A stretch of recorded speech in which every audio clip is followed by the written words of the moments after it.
September 8th, 2019, almost 2 years ago, a cargo ship flipped onto its side in St. Simons Sound. The rescue effort seemed almost miraculous. All 24 people aboard survived.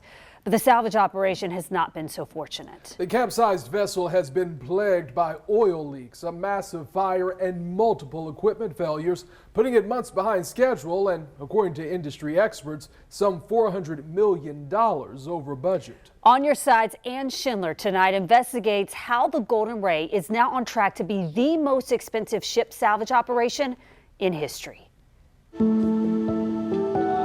8th generation on the island. My life here kind of centers around the water.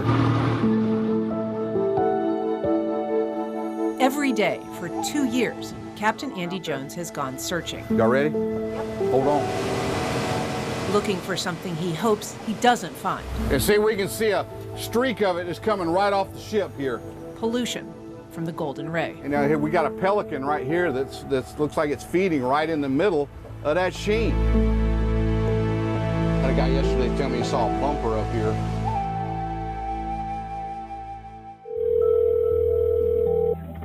Where's your emergency? The cargo ship just flipped over in the channel. The moment the Golden Ray capsized, the clock started ticking. By law, its owner had just 6 hours to get an emergency salvage crew on site, stabilize the wreck, and prevent catastrophe. At first, environmental concerns took a backseat to life and death. The stakes were high. 20 crew members were rescued quickly, but 4 remained trapped. With temperatures inside the ship reaching 150 degrees, salvage crew Don John Smith cut through the hull to get the men water, food, and eventually a ladder to escape. Woo!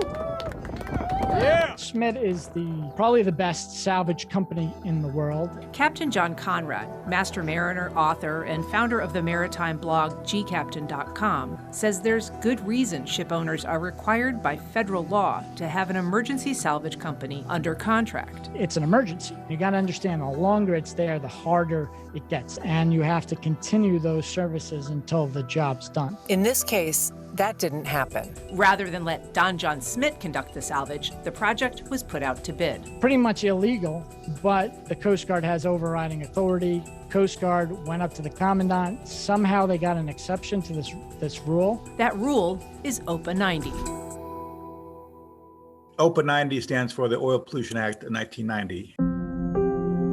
Created after the Exxon Valdez disaster in 1989, the federal law created a framework for dealing with maritime pollution emergencies. It is one of the most successful pieces of legislation ever created, and almost anybody you talk to will tell you that. Paul Hankins is Director of Operations for the Navy's Supervisor of Salvage and Diving. But when the Golden Ray capsized, he was working for Don John Smith. From a technical standpoint, I will argue it is a debacle. He says they proposed gutting the ship with the hull intact, offering a layer of protection against pollution. It's essentially a bathtub. Everything inside is contained. The whole reason for doing this was to prevent pollution from entering St. Simons Sound. But the ship's owner and insurer chose a different method, a decision that would impact everything that's happened since. You don't have to be a maritime ship expert to realize that this plan is terrible. The new contractor, TNT Salvage, decided to cut the ship into 8 massive pieces. But this was a car carrier, so it's not just the oil in the truck. They were cutting through cars, so gas tanks, antifreeze lines, hydraulic lines. It's a conglomeration of all the that you put in your car.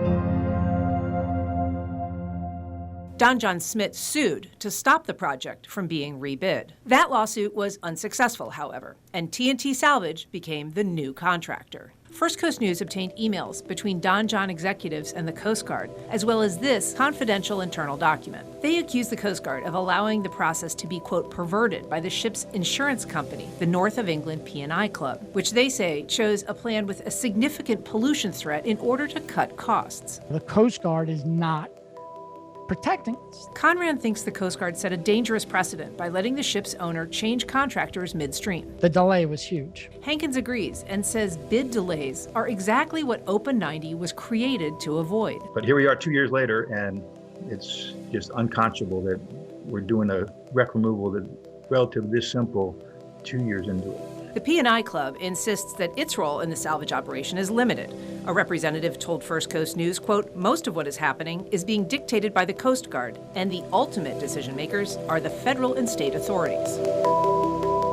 TNT Salvage referred questions to the Unified Command under the Coast Guard. In a statement, the agency said the project ceased being a salvage operation back in October 2019, when the ship and its 4,200 vehicle cargo was declared a total loss. The statement says the current approach fit the safety, environmental protection, and port functionality priorities, and noted an environmental barrier was built to contain contaminants. To suggest a faster way was possible and fit our priorities, the statement said, is speculation at best. The Coast Guard declined an on-camera interview at this time, noting the project is in the middle of a particularly challenging cut. The project has been delayed by COVID, in addition to one massive fire and at least 2 significant oil spills. It's also on track to be the most expensive ship salvage operation in history. Initially projected to cost between $100 and $200 million, it is now expected to top $1 billion. According to the industry publication The Insurer, the price tag stood at $800 million in February, and that was before the cost of fighting the massive fire in May.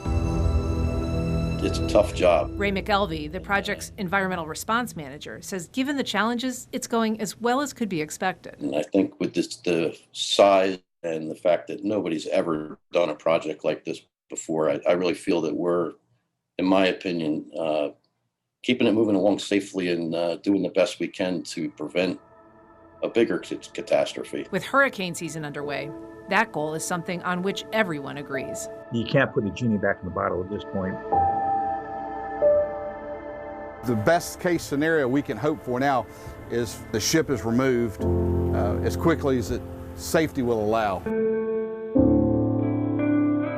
Ann Schindler, First Coast News, on your side.